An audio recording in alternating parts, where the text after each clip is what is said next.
All right, I am here with Jenny, who owns a 2019 Nissan Leaf. Is that correct? That is correct. And have you owned that since new? I have. Wow, okay. Yes, totally addicted to it. Are you? So Jenny is going to give us a little walk around of the car, and then we're going to go for a drive. And just for look at this spot Jenny's picked for us. That is the Harbour Bridge, the Sydney Harbour Bridge behind us with her gorgeous car.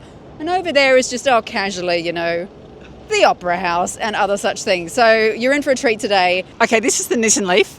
One of the reasons I bought it is because you get in it and it looks like a normal car. So when I was buying it 4.5 years ago, there were other Tesla was around, the Kona was around, and you got in this one and you went, I know how to drive this without reading a manual. So the steering wheel's in the same. Charging's at the front here. It pops up. That's how you charge at the front. Regular Type 2, Chatamo. You stop thinking about it after the first month. The other thing that is special about a Leaf... Don't tell me it's got a real tyre. It does, under there. I can't show it to you, but it has a real tyre. Wow. So, and I have used it twice in the 4.5 years I owned it. So it's got the split seats, for carrying kids around, carrying junk around, carrying stuff around. Yeah, great leg room, really quiet. So once you get used to the quiet, you never go back. Yeah. That's, I think all the vans would say that. You just never, the pain of going back to a nice is noticeable. So it's done everything I wanted to do it. I wanted to be a city runabout. Range, I've done 42,000 K on it now.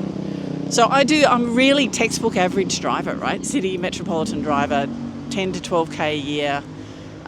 When I first got it, did about 240. Now it's down to about 220 I bank on. So it's all my city driving. It's my weekends away in the Blue Mountains, Central Coast, South Coast. And it came with, this is one thing I've learnt from other questions because you forget about it. It came with a normal Type 2 to Type 2 cable. So I did immediately go out and buy a cable for plugging off a normal wall socket. I did go out and have to pay for that extra. Yep. And I did install a charger. I wouldn't bother now. Really. My car sits at home 12 to 16 hours a day. So be honest with yourself about how much your car's going to sit at home. Or what I tell people is don't put one in straight away. See how you go for a month or two and see if you actually need it. Because if you're like me and you sleep 8 hours a night, plus a couple of hours either side for dinner and breakfast, you're done. Yeah. That's all you need. So the other one, I did actually buy it when we did solar panels. That was part of the thing. Yep. So I charge mostly during the day, soak up the sun from home. So you've owned this since 2019. Pre-COVID, yes. Pre-COVID. Pre and post-COVID. Pre-COVID. So what inspired you to buy an electric car? We were getting solar panels and I had a big birthday and I'd never had a car of my own. Oh. So we literally got by on a Corolla manual for 10 years with 2 kids. Yep. So we are... Isn't it amazing how we all seem to survive with those size cars? Yeah. Anyway. So, and I live close to tons of public transport. So we had gotten by with that. We'd then gone to a bigger car because the kids were teenagers and we're all fairly tall in my family. And then they were approaching getting their Ps. And I thought we can get by with one car with 2 adult, responsible, respectful drivers who negotiate politely. Yep. But throw 2 teenagers into the mix and that's a different story. So we decided to add a car and I really, really, really wanted an EV because I had been hearing about them and they sounded amazing. You're pretty ahead of the curve though on that front. I was, yes, I was. And so the other thing I've been listening to was Tony Seba, and don't worry about it. Love Tony Seba. Okay, you know Tony Seba. I'm a massive Tony Seba fan. So I had watched all the Tony Seba, and I'm like, the future. So we timed it with the solar panels and the car. And the Leaf has bi-directional on it. Inbuilt standard, comes with every single one. And of course the dealers at the time said, 6 months you'll be able to use it and run your house in the evening off your car. That sounds really cool. Sure. And 4.5 years later we're still waiting. So yes, that was one of my dreams yet to be realised. Right. So, would you ever go back to a petrol car? Never. Never. I have yet to find anyone who says yes to that. Absolutely. Why? So what car did you own? So you had the Corolla before that? We had the Corolla, then I was driving an X-Trail. So Oh, wow. Nissan X-Trail. Well, it was bigger. We had two teenagers. Yep. And both kids rode. I had rowing teams in the back. Yep. So that was that. So we never spent more than $30,000 on a car Right. in our lives. So this was a big purchase then. This was actually a really big purchase. This was very out of character for our family. Do you regret that? No. The cool factor with the teenage boys was completely unexpected. Really? Oh, totally. Totally. My son was like, "Can you drive, Mum? I want to pick everyone up in the Leaf." And so every time it was my rostered turn to bring everyone home from Penrith. Oh, cool. And then the boys would all launch into all the male car talk stuff. But we were probably the first of his whole group to have an EV, actually own an EV. Yeah. And of course, the acceleration. Everyone gets off on the acceleration, Yeah. including me a little bit, I have to admit. Look, I feel like there's a lot of certain people in certain types of cars who are probably getting quite upset about being left at the lights by a Nissan Leaf. And I do try to make a point of showing it. I admit. I had a really fun conversation with a lovely woman who came up to me at a fair, and she was self-confessed petrol head. Said, "I've only ever driven V8s. Total lead foot, right? Yep. I love the noise." And I said, "I really can't fix the noise for you." But I said, But I can fix the instant "But do torque. you like acceleration?" She went, "Oh, yeah." And I went, "We'll leave you dead." And so I got her thinking about it. So can't replace the noise, but the acceleration's way more fun. Can't beat instant torque. And the other bit, if you do, as I said, I drove manual, so I actually like driving, Same. is the centre of gravity is really low and Yep. really centred. And that applies to all EVs. Like, it doesn't matter whether you buy a Tesla or a Cooper or a Leaf or a BYD, whatever. They all have a big battery that's really heavy. It's always centred and it's always low. Do you think the big secret will just be getting people into cars to drive them? Yes. Yeah. Yes. Well, and the second question is that I get, particularly for women, is is the charging, the range, it is different. It takes a little while to just get how you work it out for your situation. I have off-street parking. So everyone always asks me, what range, how fast to get whatever distance.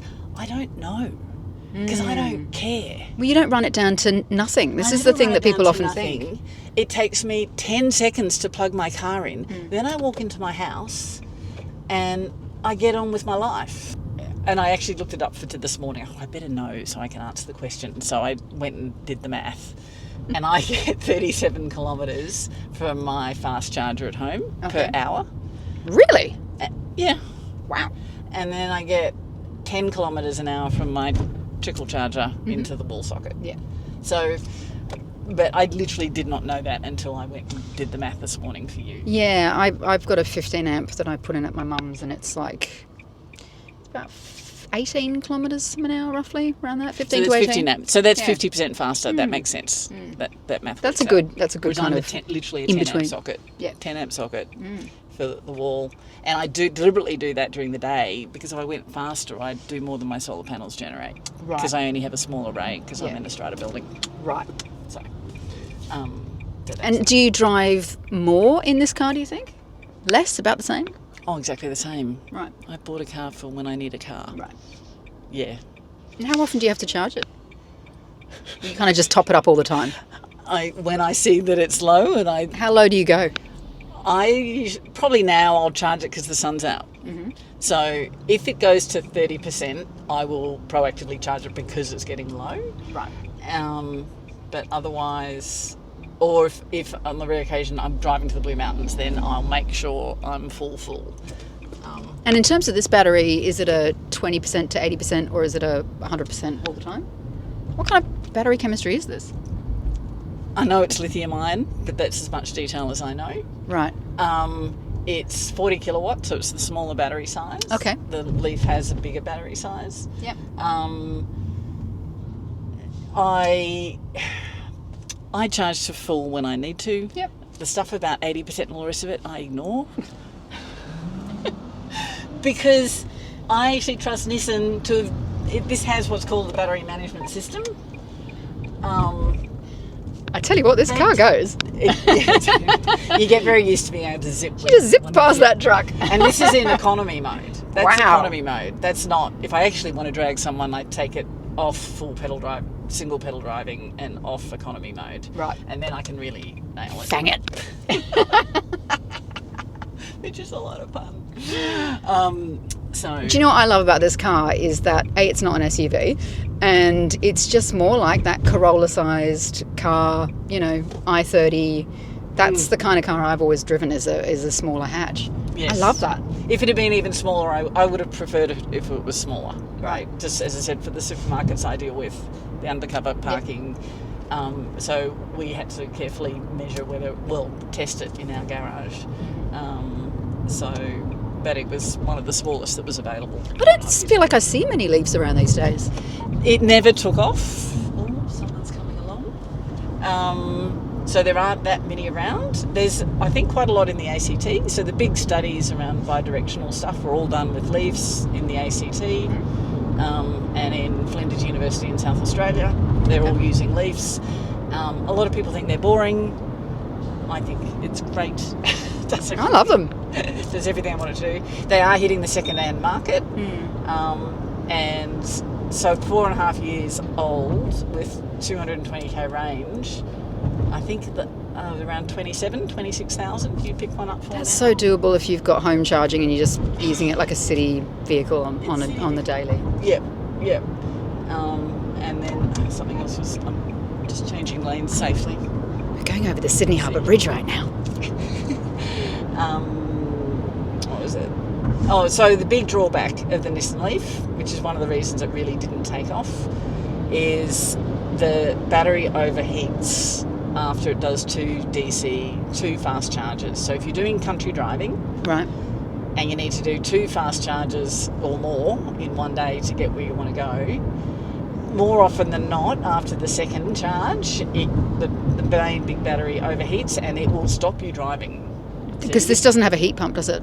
It doesn't have a thermal management system for the battery. So when the battery gets too hot, you just have to stop driving. Wow.